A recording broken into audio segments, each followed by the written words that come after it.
Good evening, everyone. This is Ari Kopel with Shattering the Matrix. Tonight, I have my special guest, Eve Lorgen. And Eve, I haven't seen or talked to probably in about 10 years. But for those of you who don't know Eve, she's a dedicated counseling and hypnotherapy professional, author, and anomalous trauma researcher. She began her pioneering work with alien abductees, MILABS, and mind control victims while earning her master's degree in counseling psychology in 1992. She also holds a Bachelor of Science degree in biochemistry and worked in the biotechnology industry for 7 years.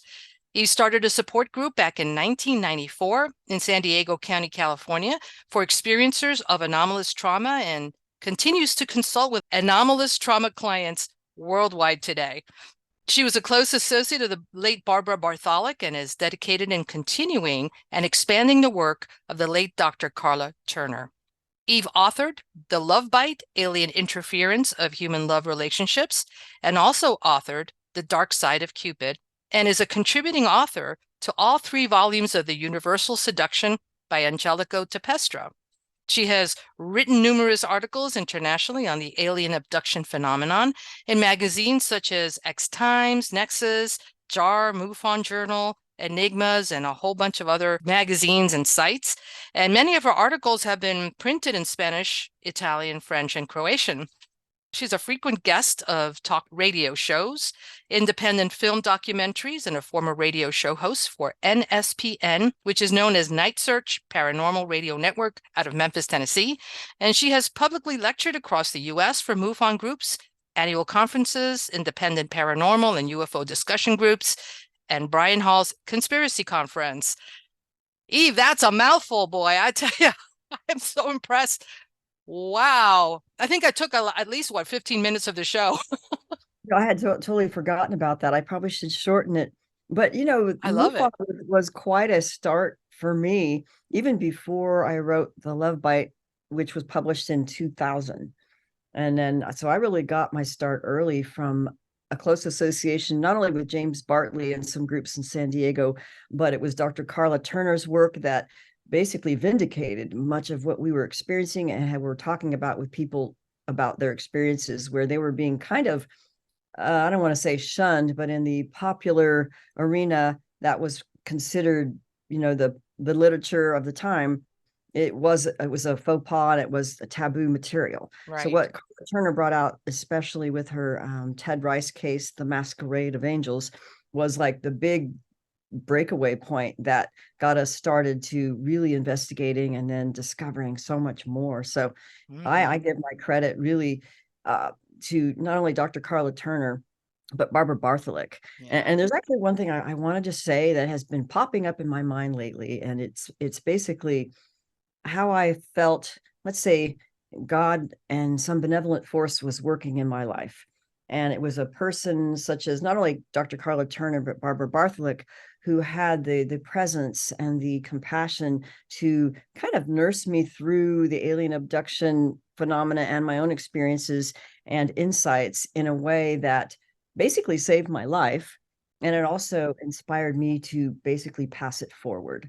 And I think that when someone really does this for you in a way that's powerful, the natural, I believe that the natural response that comes from our spirit is to give honor and credit towards those who have inspired us and to pass it forward in a way where we don't take all the credit for ourselves and make it all about us. Exactly. So I guess since last time we even talked, which is like 10 years ago, Mm. I've gone through actually a decade of a lot that taught me a lot about not only the anomalous trauma thing, which is part of what I do, but how the increasing, I don't know, resurgence or of narcissistic personality disorder and sociopathic kinds of behaviors have really ramped up, not only in our awareness of it, but its incidence in society. And this is something that Barbara Bartholic actually talked about years ago that I didn't really catch on until we started seeing it later with some of, I will just say, some of the hybrid stories and the MILAB more nefarious alien testimonies. She called it the breeding out of the love program, which in her view, she saw a lot of the reptilian influence in people's lives that was covered up by, the false light beings or screen memories or the narratives of the spiritual channeling groups or the healing groups with the positive ET narratives that was kind of covering up something else much more sinister and deceptive. So I feel that I had to say that because I know you wanted to bring up some of the whole reptilian issue, since it still is something that has really, ever since David Icke, really, and It's true. Arizona Wilder and the back in the day, right? That Yep. this became popular with the Credo Mutawa and the African shaman, but this is still very real and it still happens, and people are still reporting these kinds of interactions and their, I'll just say, their energetic signature when it takes place. Right, right. So is it strictly energetic, or are there physical reptoid type beings on the planet and hybrids? Or is this just multi-dimensional, or is it a combination of all of it? I mean, a lot of people are experiencing all of it. Yeah, it's a combination. Because I remember having clients that's even in my Dark Side of Cupid book who the way she discovered what was happening in her life, like let's say when, this is what woke me up, it was like an alien love bite, like Dark Side of Cupid, vampiristic psychopathic love bitey thing, but with someone who exhibited much more of the narcissistic qualities, that where they were hosted by a reptilian, or they were like somebody who was a hybrid reptilian and hosted by a dark being pretending to put on sometimes they put on a Christian front or a spiritual guru front, or it could be something like that that would make someone think that they are very charismatic, or they know a lot, and they're have some kind of quality, and then the sexual allure attraction Mm. that's almost irresistible because of what they could do, which is true. Yeah, A lot yeah. of the women who have come back and then they realized it was more than what they thought, and then they realized they had a history that was hidden abuse, that was really something deeper in their life, that they became awakened by the love bite relationship. So Wow. Let me ask you a question since we're on this kind of topic here, because I recently encountered some people kind of giving me some pushback on James Bartley's reptilian interview that I just recently did. And it wasn't about the interview itself, it was about the topic, and it had to do with reptilians, right? Of course. Their posture is that the reptilians are no longer on the planet. They were removed. All negative entities and life forms and reptilians and all these negative aliens have been removed from the planet, and we're clean from this. And one of the comments, within that statement was the fact that, this was a channeled message. So double whammy there. Can you speak a little bit about channeled messaging and, what happens with that? And if the reptilians themselves are still really here, because a lot of people still see them. So what is your knowing about this? yeah. Well, most of the people who report things to me, if they've had a reptilian interaction, tends to be if they saw someone kind of do a shape-shifty thing and they knew that they were hosted, basically, Mhm. and that kind of thing. But I don't know if they're really gone. I would say that if there's evidence of a lot of chaos, a lot of narcissistic personality disorder, a lot of demonic activity, then those things are still present because they're being observed, actually, even more so now than, I don't know. I just think they're more evident now because of what there's more chaos. But one of the things that I remember from 2015, which it might have maybe got some of the things started about the ideas that these beings have left the planet. And that was when Shane did the Ruiner blog back in 2015, I believe, where he's from a hierarchy system, Illuminati bloodline family. I don't know if it's pure blood, probably pure blood. Um, and that he had interactions with what he calls the parents. And the parents were like the head ones of the covens. So they were the ones that had a human form, but they really were not human. They could live up to 1,000 years, and then they would control. And I think they were Drac hosts, or I don't even know if they were reptilian, but they had a human form, but they would live a long time, and they would direct the activities of the umbrella of control of all the hierarchy system families and those they control. And then many of the parents, and I don't know how many there were, and there might have been, more than a dozen of those types, and that they eventually left, and then some suicided themselves, so that the ones left are the ones, not having the parents to give them orders, but I think they're still under the Luciferic umbrella or the satanic umbrella, depending on the system. Mm-hmm. So, but it seems to me, and I heard Jesse Zaboter on a show with, it was a good one. It was David Nino Rodriguez. And I was glad to hear it because of how she disclosed things rapidly about this is how it works. This is what they do. And then, yes, they have vampires. Yes, they have this. Yes, they have that. And this is who they control. And da, da, da, da, da. And I was so glad to hear it because I'm seeing the same thing.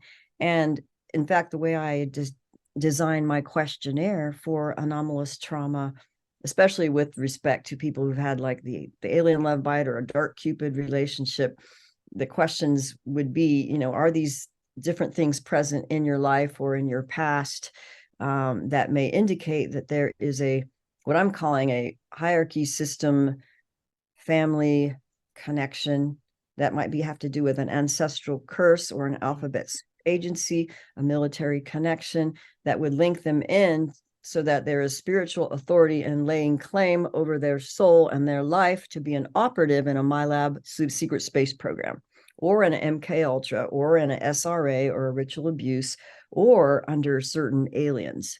And so this is where I think there's a connection between let's say what they call them, the elite families who have made alliances with, the ball and the different, let's say the darker, more malevolent aliens who Courtney Brown uses the term authoritarian, which might be like the Draco and the reptilian and the insectoid and even the tall whites and the grays, the ones that tend to want to control and manipulate.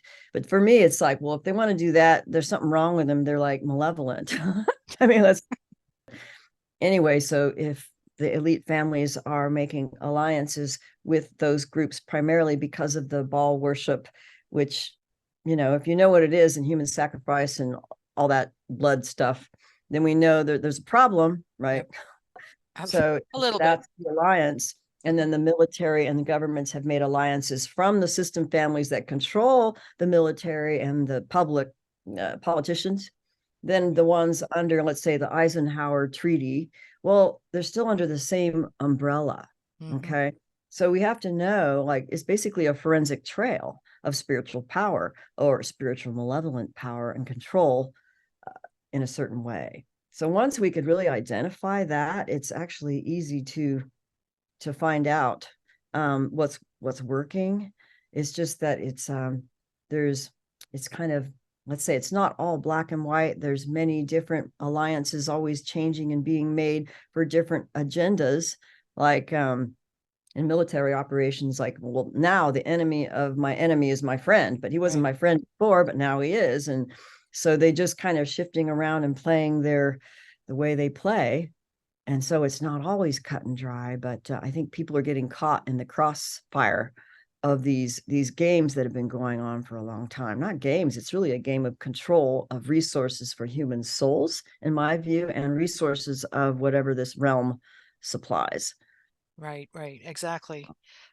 So with respect again to channeling, right? Because a lot of people, unfortunately, are, I guess they gravitate to that because they feel that they are incapable of connecting directly to a divine source or divine information. So they connect with someone who they think is connected, and that person is getting information which is probably an entity, which is giving psyop type of information to, I guess, get everybody, to stand down, Yes. to not look at the fact that there's gosh, there really are reptilians on the planet. Gosh, there really are these nefarious forces on the planet. Everything is hunky-dory. We're about to ascend to a fifth dimensional Earth. Ah, yeah, We don't right. have to do a thing. We don't have to do a thing. Just sit down under the tree and meditate and just take all that wonderful energy from Gaia, and we're going to change the world. So what kind of message can we tell these people so that God, please wake up? It's like you don't understand that these entities work in such a high level of the Mm, chess games that they play are not even fifth dimensional. They're way above that, and yeah, they're totally manipulating humanity. So, do you have yeah. any insight with respect to specifically channeling? Well, I think it's prone to hijacking and interference, and high level spiritual deception is probably some of the worst, even though they may seem okay, the worst kinds of abuse in some ways, because it really does entrap you in your soul even. So I just think, yeah, a direct connect with, let's say, the divine through our eternal spirit of a benevolent. I mean, I call it the Father in heaven through Jesus Christ, because that's actually what revealed itself to me in the deepest lucidity of realization that was beyond anything. I don't even want, I'm not here to say it's all about Jesus or anything, but that was what was revealed to me, even though I went through the circuitous route of, Buddhism and Vedanta and yoga and shamanism and meditation. And I mean, and not that it was bad. I learned everything through everything, all different practices. So, but what's important, and what I feel is important for clients, is if we can internally source with divine God and eternal goodness, then that is our greatest ally of our quote spiritual GPS and our immune system spiritually, so that we don't have to keep going outside to a channeler or this or that, that we can always redirect from an internal connection. It's like a special personal relationship where you actually feel loved specially. So it would be like if a parent like really loves you because you're their child, and they love you, let's say, more than, let's say, all the other kids because you're their child. So they're not going to be like, well, you're just like everybody else. I love everybody. I got bigger fishes to fry. You really have to. And they wouldn't be. God is not like a narcissist. Okay. So when there's that personal love where you really do feel personally loved and cared for, and you can make that direct relationship connection that is true, then that is what is special and sacred to build. And so what I'm finding is that it seems like the more trauma we have undergone, especially if it's complex trauma, PTSD, or spiritual abuse, or like, let's say, dissociative identity disorder with ritual abuse, or MILABS, or even abductions, the more we've been traumatized to the point of having to dissociate a little bit from the pain, causes us to not be able to self-source as easily because there is a disconnect because of dissociation, having to be out of the pain. Mm-hmm. So we could truly recover from the pain of whatever traumas. We actually redirect our connection with source, divine source, more easily and more fully. But see, this is why even in the love bite, I said, like, how come, like, whoa, I didn't see these red flags. And even though I have psychic abilities and maybe was used in a project for remote viewing in a MILAB, whatever, it would be like, wow, how come I got hit over the head with a love bite and I didn't see this thing coming? I didn't even see that they were da da da da. So that tells us that whenever we have hidden trauma that hasn't been recovered and truly, let's say, merged and integrated with our divine eternal spirit, we can be led astray because we really will not perceive directly. And then that causes us to want to go to the next channeler, the psychic or the astrologer or the tarot card reader or the this or that. And then pretty soon you don't self-source and you're just running around trying to get information and just being led all over the place, which I did in my history. Like I learned the hard way, but it was a good learning experience Mm-hmm. to realize how easily I was led off by what I call high level spiritual predators and spiritual soul entrappers.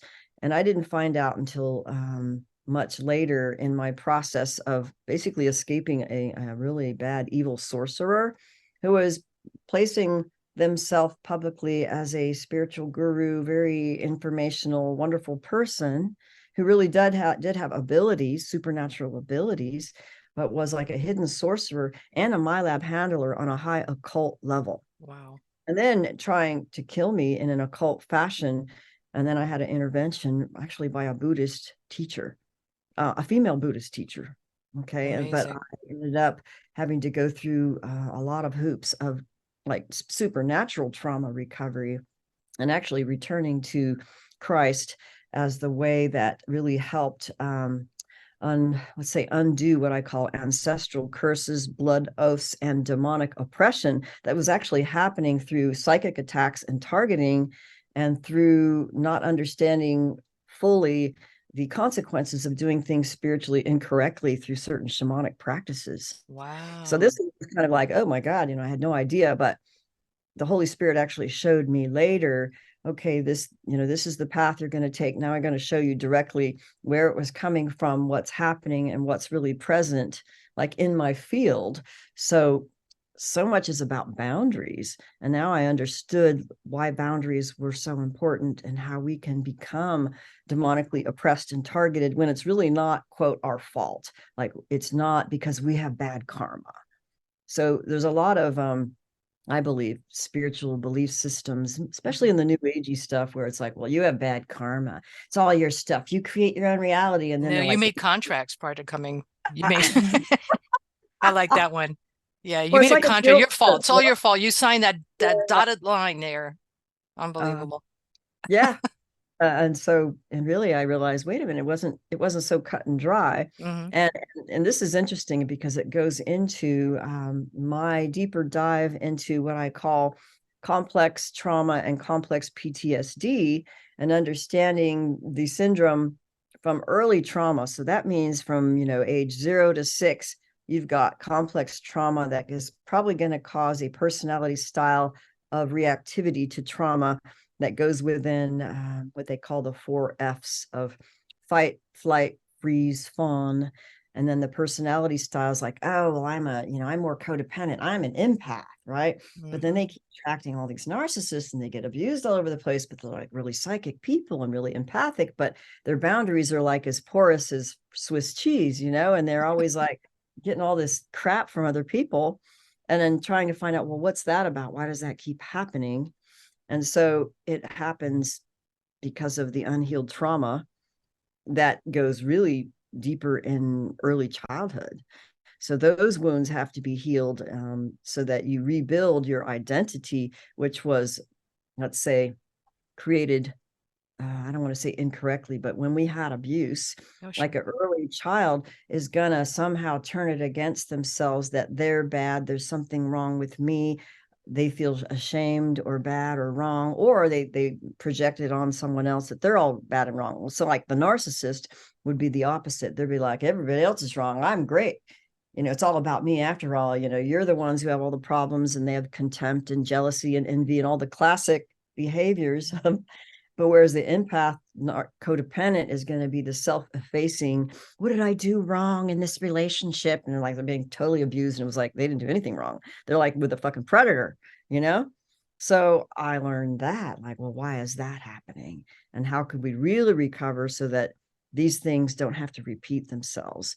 But as part of all this, I mean, I realized how, let's say, infected certain communities are, Hmm. the UFO community, the alien abduction by the more malevolent authoritarian aliens who have an agenda to use us as, breeders or whatever.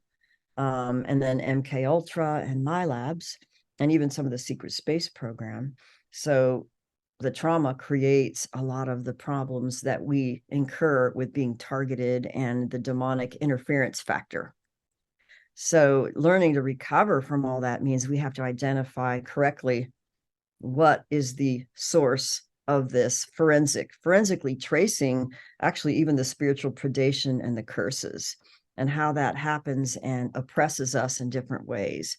And so I was just amazed at how this works and it was the Christian path. And I'm not going to say real dogmatic. Right, For me, right. it was real dogmatic, but there was a power and a truth that was absolute and proved to me, aha, this is what works. And to learn how to follow the current of self-sourcing and recognize it and build that power inside is really my goal now with people. So Mm-hmm. they learn how to build their power of truth based on the eternal spirit of goodness. So if there's not the eternal spirit of goodness directing them, then they're in another category of wherever they want to be, but that's not where I want to be. you know? I gotcha. You said something a little bit ago, which I thought was very interesting. And I think you talked about that you were doing some kind of shamanic practice or practices that kind of got Yeah. you like, into that bad. Are you comfortable in talking about it? Because I'm sure that there's a lot of listeners out there that are probably playing around with that as well. And if Yeah. there's any way to help them, maybe stop or maybe see it more objectively or introspect what's happening there, because maybe they're experiencing the same thing and they can't figure it out, that it's probably the kind of practices that they're doing. Yeah. It's well, at first when I learned this methodology, because I was always doing also like learning trauma, codependency, hypnotherapy, where you do the inner child work, you find out the root cause of a trauma, and it's a way of therapeutic recovery that was already I was doing. But I knew there were spiritual forces of interference, just like alien interference when they're like orchestrating a relationship, but they're working on this other level. And then there's also demonic and other kinds of interdimensional interference that seem to need an extra power pack of maybe supernatural shamanic work, where you work with in a shamanic, I guess the traditional would be if you have the ability to go into the underworld, the three different realms, and find out like if there's a trapped soul part, and take it back from, let's say, a demon that's controlling it, another sorcerer or something, and retrieve the parts. But Right. sometimes you have to make deals, like in some forms of witchcraft, where they get power by making deals and alliances with certain spirits. And if there's any blood sacrifice involved, I would shy away from that for sure. But and I think what I did is, when you're working on removing entities, I was doing it, let's say, not using the power of Jesus Christ, which is really like a big kahuna.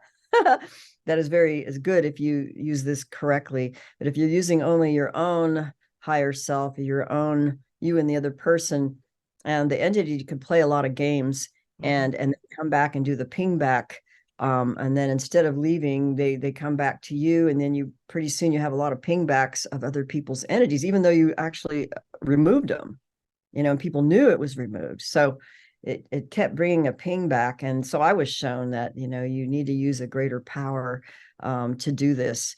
And plus, I think there's other spiritual laws at work that may not have been disclosed with this method that I had learned, that I learned later through some of the people who've been doing, let's say, deliverance ministries for like many, many years, had found out some of the spiritual laws at work and the true powers of what I'm calling the Luciferic umbrella and the demiurgic archontic control system, that is much more than I think some of these practitioners realize. And so they're still under the umbrella, and so they Gotcha. can be at risk for incurring a lot of the pingback. Plus, if there's still unresolved, not only unresolved traumas that are in amnesia and Mm. dissociation, or your own family curses, which you didn't know about, Yep. then that still puts you under the authority of these beings to mess with you, even though you're doing all the right things in life, like you're living a pure life.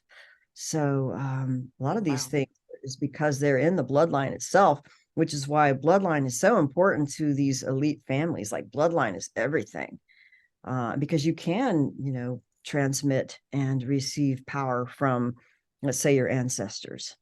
So good and bad, actually.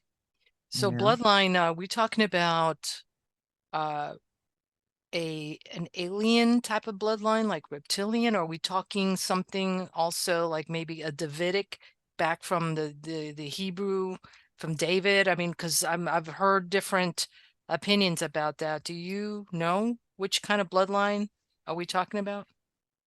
Well, it seems like the ones that are problematic are the ones that they could trace to, let's say, they call it the line of Cain, or the satanic, let's say, I think there's 13, but there's really 21, or it's 13 plus one. Um, and the Collins is the most powerful because it has all of them in it. And then there's the Fulford line, which is a new line. And Amanda Byes is some of, she's really talked about some interesting things, but it's usually the satanic bloodlines where they've made blood oaths to like Moloch and Lucifer and Satan through blood sacrifice, and then the mind control torture ritual that they'll do to many of their own children. And then they will have those who are considered the pure, that are not expendable, and then the ones who are quote expendable because they're half, or they're put into different systems. So they categorize it based on the strength of the bloodline of the person, whether not, they're pure or half or whatever. So but to Wow. them, that's everything. But a lot of occult power is carried through bloodlines, where what I'm getting is, I think there's reptilians, snaky ones, that they take over and host people down the bloodline, because they don't want to go to the underworld, but they could link on through the bloodline by attaching from, like, one dies and they go right into the next, or the grandchild, and so they don't go anywhere, they just stay, and then they host, and then they take over and they continue their plan.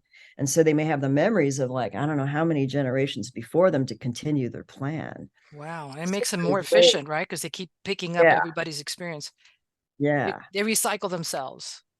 Yeah, It's yeah, scary they do. stuff. And it's so interesting, like hearing some of these, well, I can't say much, but people who have remembered other lifetimes where they might have made an alliance or an oath or a connection with a reptilian or a drac or a Anunnaki or some of these high level ones in other lifetimes. And then they're abducted and put in a program or messed with, or born into, let's say, an Illuminati bloodline, and then they're re-abused by the same people over and over again from like one lifetime to the next. It's like the same ones keep like messing with them. So there's different ways that they, once they make a connection or a blood oath, even from earlier incarnations, they lay claim or keep messing with you until you maybe do something to break that line. So it's really interesting how those connections are made. Or even like, I remember there was a man, and a lot of times they'll go public for a while and then they disappear, Mm. and then they'll have their internet story or testimony, and then they're like freaking gone. And there was one man, and I don't know, I won't mention his name, but he had the a lot of Native American traditions in his line from his father, who I think he was really into the Native American shamanism. But his son was basically a MILAB who had a lot of similar experiences that somebody from a satanic ritual abuse MILAB experiencer would have. But in his family line, it wasn't evident that there was any of those connections, like where you would usually see, like, oh, there's a connection in the family line. Sometimes you could see it. Yeah. But in his case, he remembered a former life where an alliance was made, or a deal was made after some kind of, he was, I don't know, a general in a war, and he was going to lose the war. And he made a deal with a reptilian that he could stay alive and win the war and be successful if he just gives his allegiance to him. And then that reptilian, used him in the next few lifetimes. And then so he ended up in this MILAB almost ritual abuse kind of history, but in his family system, it wasn't evident. So that's where you see earlier incarnations being the primary, it seems to be the source of connection of why they're being taken. Yeah. So it seems like it's almost if you make some kind of a contract, an agreement with any of these entities, alien forms or whatever, this thing now from that point on seems to follow you. It may not be something that happened before, but at this demarcation point forward, now you're tagged. You're almost like every incarnation, right? Yeah, yeah, and that does happen, and it's unusual, and Hmm. people have a hard time with that. And I think, you know, it's a difficult thing because it is a spiritual manipulation, and it's not always their fault per se. It's not like they have bad karma and it's all their fault. Although some people discover in some kind of hypnotherapy or shamanic soul retrieval, they may find like the source of the issue, but you don't Gotcha. know if the person discovers it. And I would always advise against so many people, because they have all these they don't understand what's happening, and they'll want to go to psychics and they'll want to do this, and but then they have someone who tells them, well, this is what I see in your past life, and well, we had that past life together, and then they lead them to think and believe that this is true and this was their past life and this is their connection. But it may not be. It might be just what the other person wants to believe, and they're being misled to mislead without knowing it, the other person. They're And I've me seen that they're being happen with the manipulated. Yeah. especially happens with the twin flamey thing, where sometimes they would deliberately create like this fake past life thing. Oh, we had this past life in Egypt together, and there's like similar stories that you'll hear, and it's like, wow, I heard that one, two or three, four or five people had the same one. Like they're playing a program with some of this. And so that's where you have to be careful, and like, is this really a past life memory, or is this a program? And having to discover through your own trauma recovery what the truth is. And yeah. Wow. They love to play games with people, that's for sure. Yeah. Yeah, for Um, I have a woman, very, very intuitive. She's been on my show. We've been talking about child abductions sure. and the type of rituals and sacrifice that happens with children, especially extraction of adrenochrome and things like that.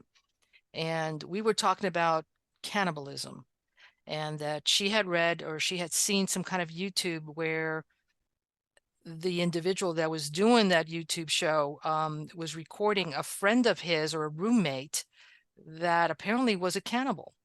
And so, Mhm. he was going to a certain type of butcher shop and getting eating certain type of meat that didn't look like an animal, looked more like human.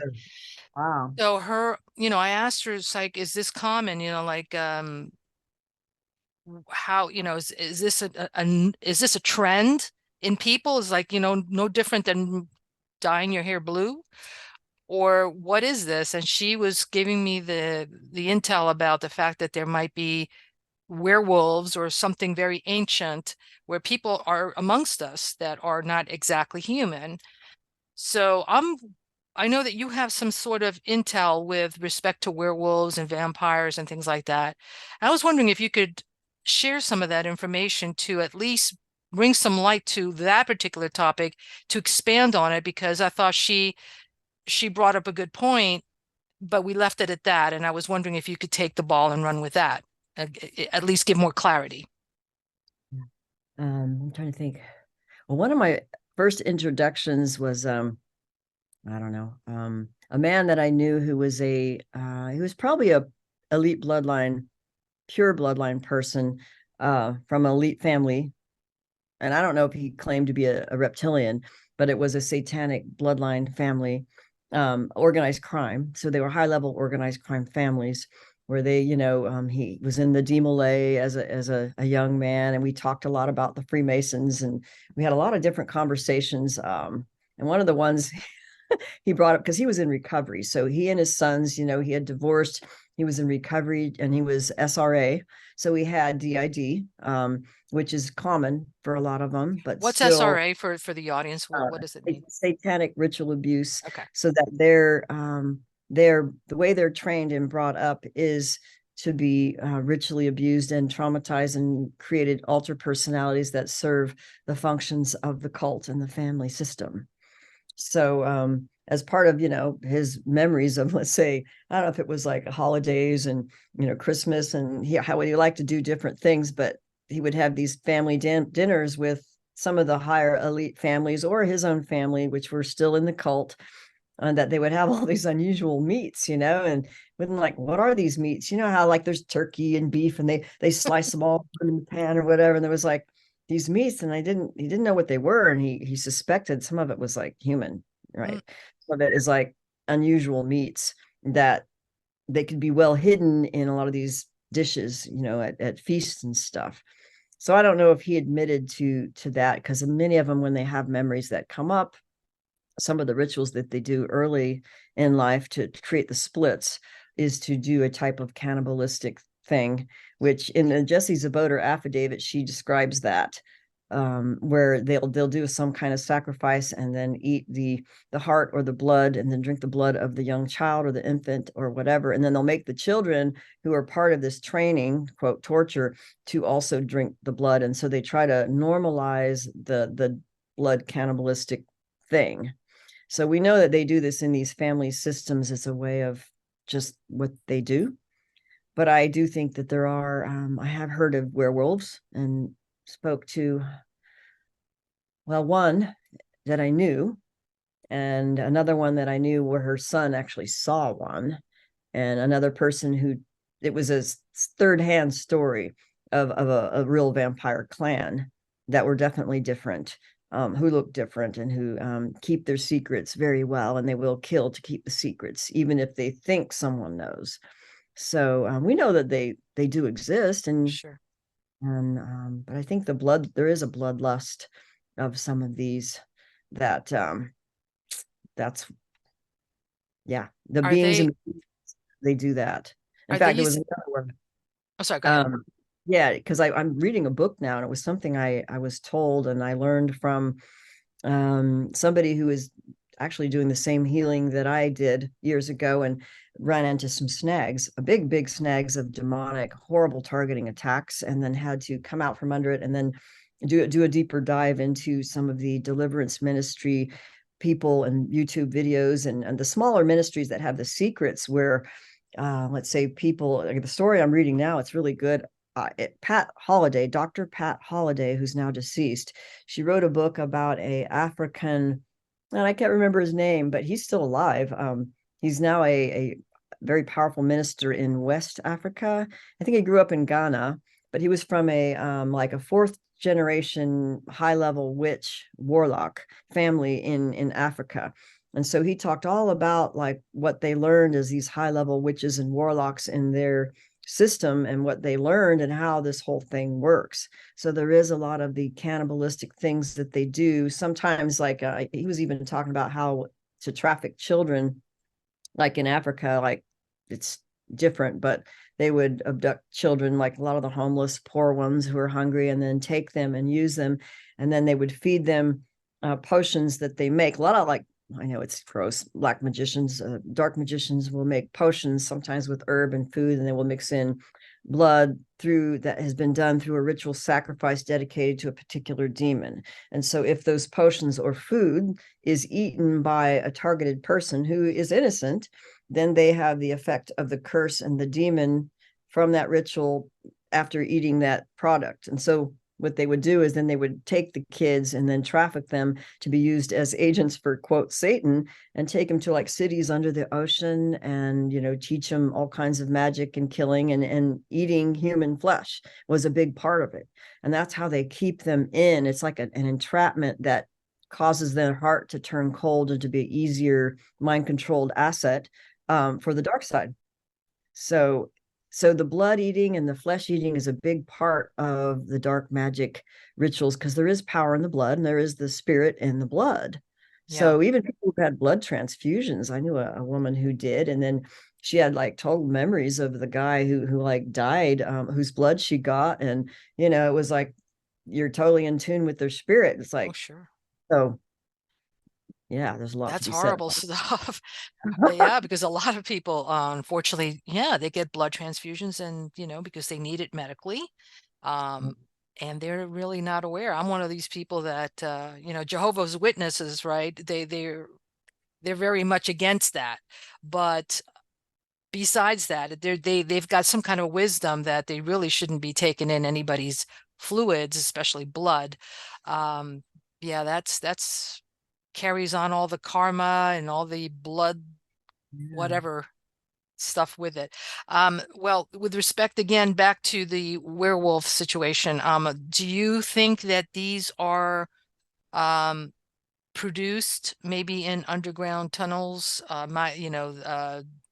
those military underground tunnels where you have the reptilians involved in there as well? Or do you think that this is some kind of like, and I'm just asking for your opinion. I have no idea if you know, if you think that these are some kind of ancient life forms that are on the planet living simultaneously with humans, because a lot of us think that we're at the top of the food chain and we're not. Mhm. So Yeah, I was just wondering what you think about that. that's actually a good question because I think there's all of the above, where there have been races that are actually not human that may take human form that are like devils, and they take human form in order to do their little magic or cannibalistic way of being. And we know that from, some of these people who've done testimonies. And then we also know from the MILAB and the experimental hybrid projects with people who claim to see, part animal, part human hybrids or alien human hybrids. Or in the case that I knew, who was, his story is out there. It's called Shadow Scorpion by White Wolf von Atzigen, and he was in a MK Ultra project, supposedly recruited when he was a teenager because he was really good in martial arts. And so he was used as an assassin in rural environments because he was just really, really good. But they kind of abducted him and forced him into this. And he did have a Native American teacher, so it was like there was part of the totem animal as the wolf, but it was the benevolent one. But he got taken by the wrong groups that were using black magic and the real werewolf thing, where there's a partial, where the possession takes place and a real shape shifting takes place during a possession in a ritual.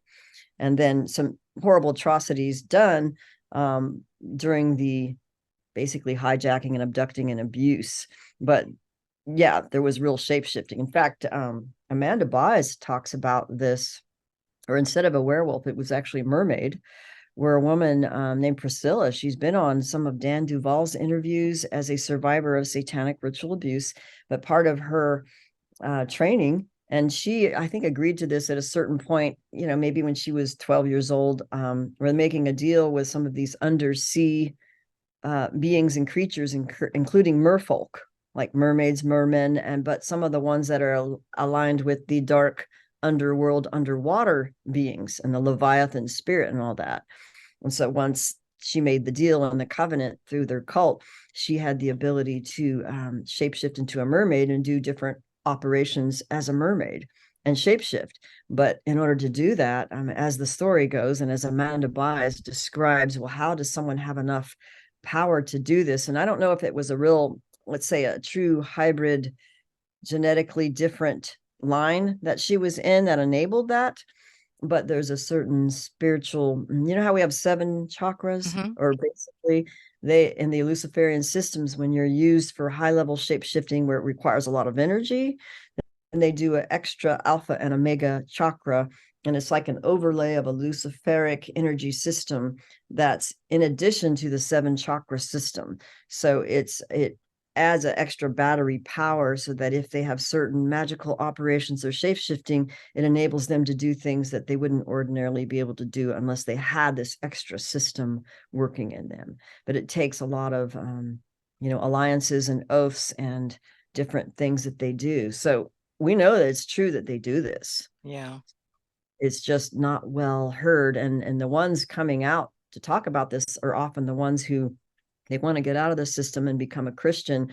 And through their recovery process and prayers and stuff and their protection, then they're able to tell their story. But one of the things that I have realized also, we know how censorship is a big thing now more than ever, especially since, well, since the 2020 um, depical bullshit or whatever. Yeah, But yeah. there's censorship about, like, we knew this in the early days, where, oh, well, how come people aren't talking about this, let's say at the MUFON meetings and the UFO investigation people and the Project Blue Book or this or that. And there's censorship of the hidden things that go on with the real interactions and the underground bases and the people having the real ET things who are taken maybe for days at a time. And so there's censorship of, let's say, the bad things or the negative conspiracy.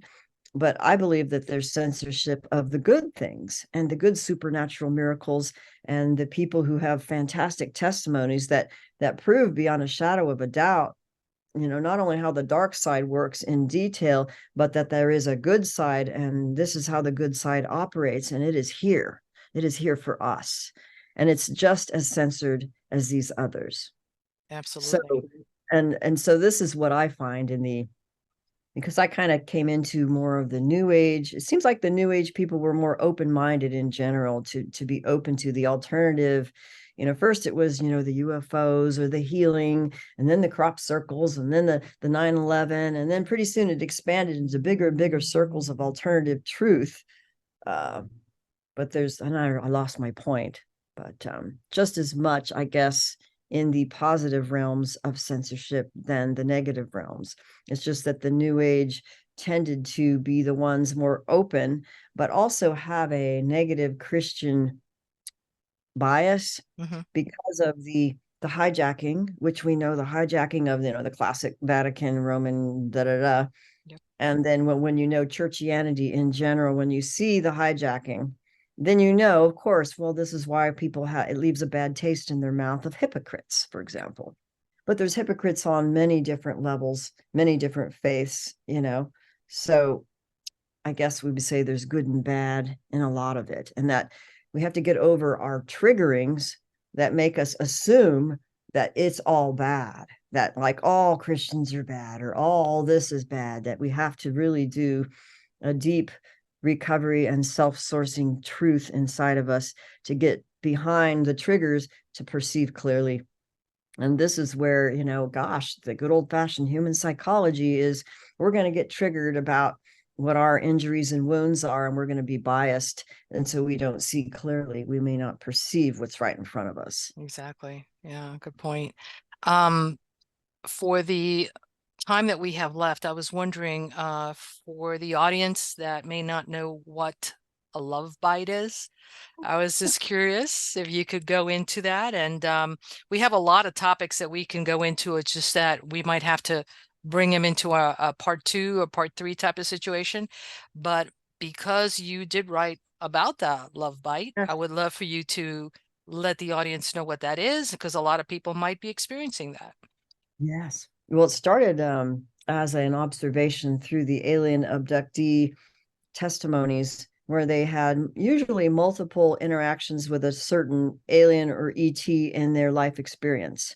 And that at a certain point in their life experience, usually, let's say teenage or adulthood, run into like a connection with someone where a love obsession ensues, where they feel very soul connected to another person who's often another abductee, that may not remember their experiences, or just for the purpose of the connection for one person, they may be abducted, but only for that purpose.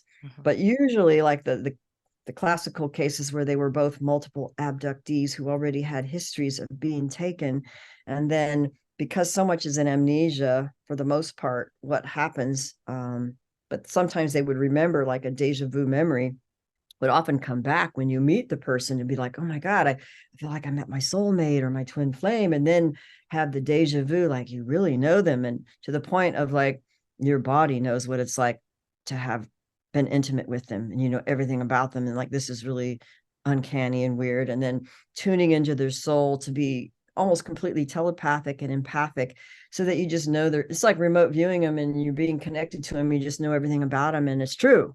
It's and being so in love to the point of a spiritual immersion kind of experience, where it actually creates a type of obsession. So with Barbara Bartholick, she didn't call it the alien love bite. We just called it that because someone else called it the alien love bite, and then we called it the love bite, but she called it, the drama of the alien directed love obsession, and how that played out in terms of a dynamic of a relationship. And it wasn't necessarily like a classic psychological explanation, because the aliens would orchestrate them, put them together where oftentimes it was both had a very strong connection, or at least one, and the one was like psychically totally plugged into them, like their heart is totally merged with their heart, and they could just feel totally connected, but the other one may not be. And so that would create this kind of pining away love obsession on the one side of the person who was just, in love with them and would do anything, like give their life for them, or, have an affair and, just be unnaturally, do things they would normally even do. And so at some point, like if both persons were connected and they even knew that the aliens were doing this, that at one point, like one person would be, quote, switched off.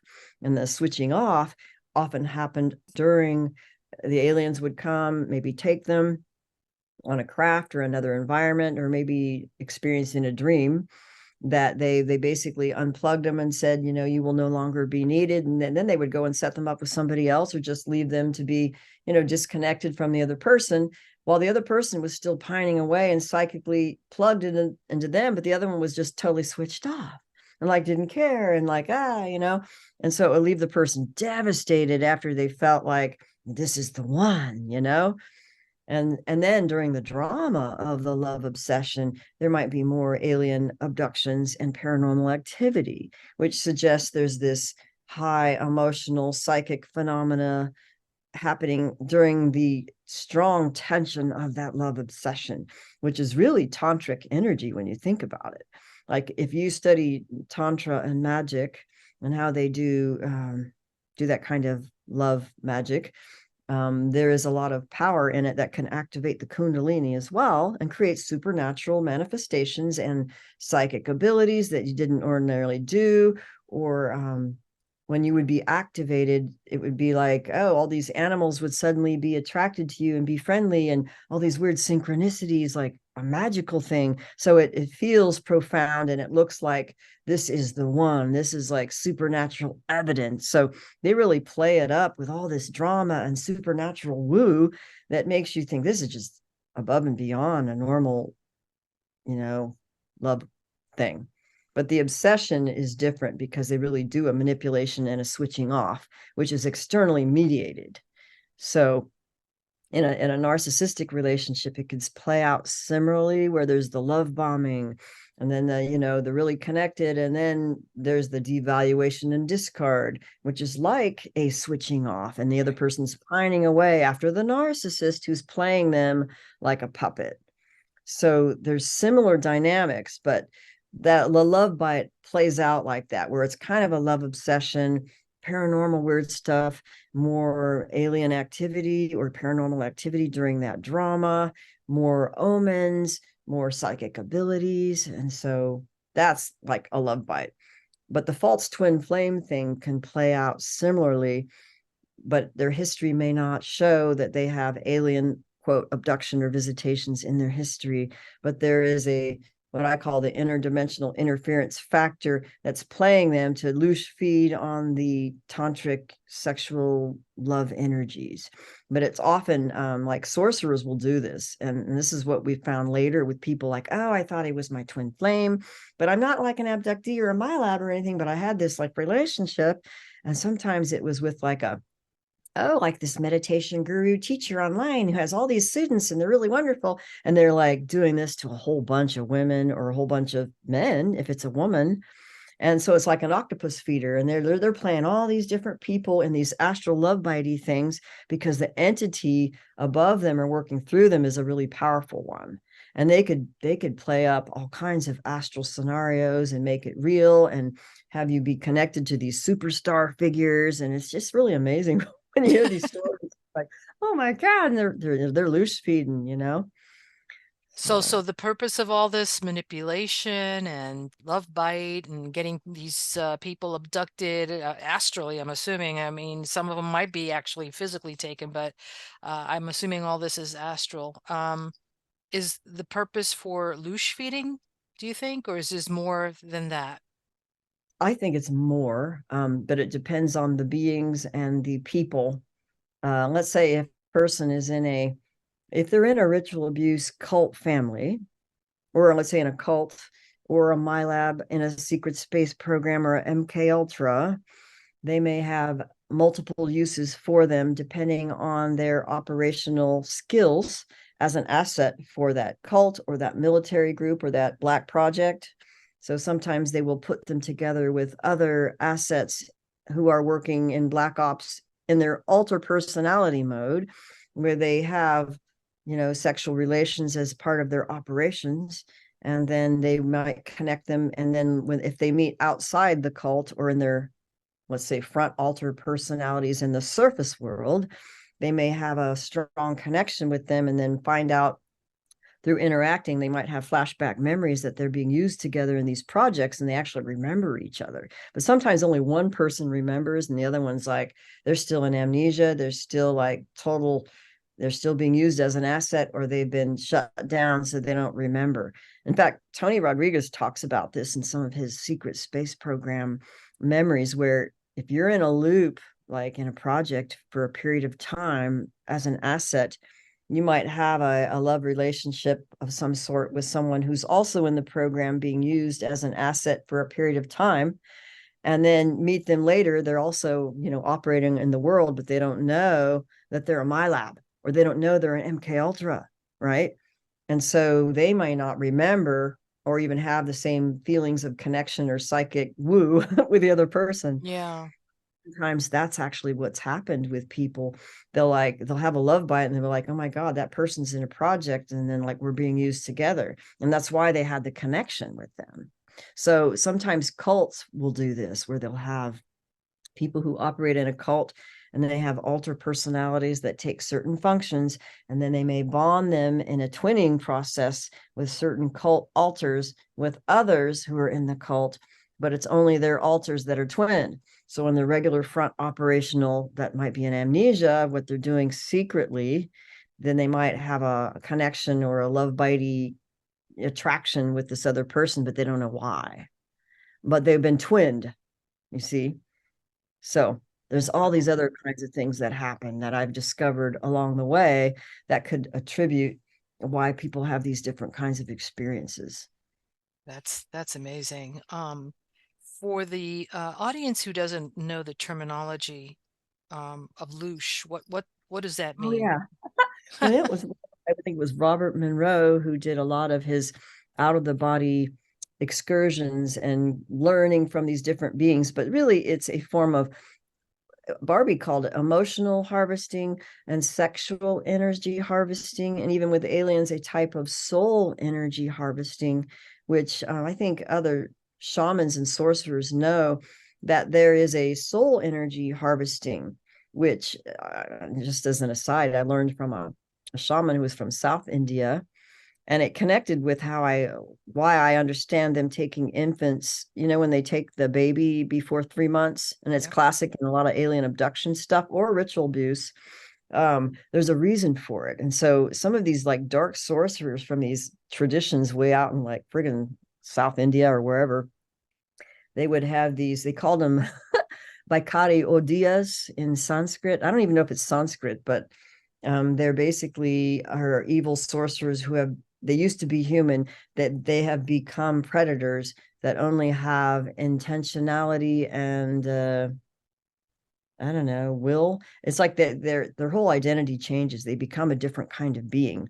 And so they live through taking life force to give them power and intention as a sorcerer. So they actually become a different kind of being. But what they do is, in order to take the soul power, which is like a battery of energy, they would take babies that were between, I think, at least 11 weeks to 12 weeks in the womb. So if a woman was pregnant, then her baby would disappear, and then that dark sorcerer would take that being and basically consume it or use that life force to become more powerful. So it's like a vampirization. But what was interesting is that why they would have to wait until 11 or 12 weeks. Yeah. And the reason that I learned, I thought this was really interesting, and this is why they do conception protection rituals for women who want to have babies, is that when they become pregnant, I guess at conception or near about, supposedly, the spirit from the baby comes from a portal into the woman's body through the heart portal and will rest in the heart.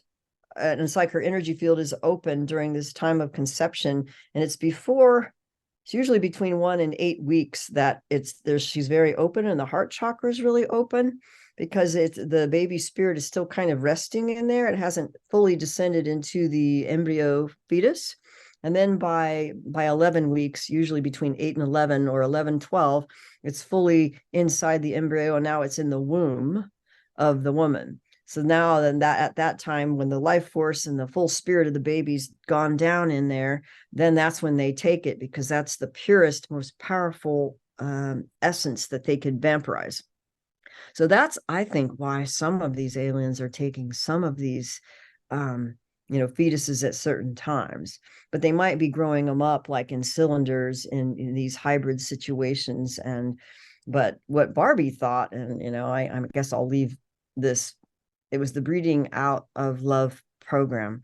If they take these beings and then grow them up in cylinders and they don't have the maternal bond of love, it's easier to manipulate and host them with the, let's say, the hosting spirit. So it's the aliens that need the bodies. So this is what Dr. Corrado Malanga found, that they need more human bodies to host themselves, to parasite in, and to hijack our spirit connection that should be the one that's in control of the body. But they have a way of making it so that they're in control, but they're just using us as a battery, inserting themselves as hosts and hybrids. So my thing is like, what if they're more psychopathic, if they're more narcissistic? Sometimes they have a tendency to act autistic, but that doesn't mean they're evil. But if they don't have a direct heart connection and an empathy connection, and the willingness and the ability to recover from trauma and connect directly to a benevolent spirit that has empathy and love, that's a problem.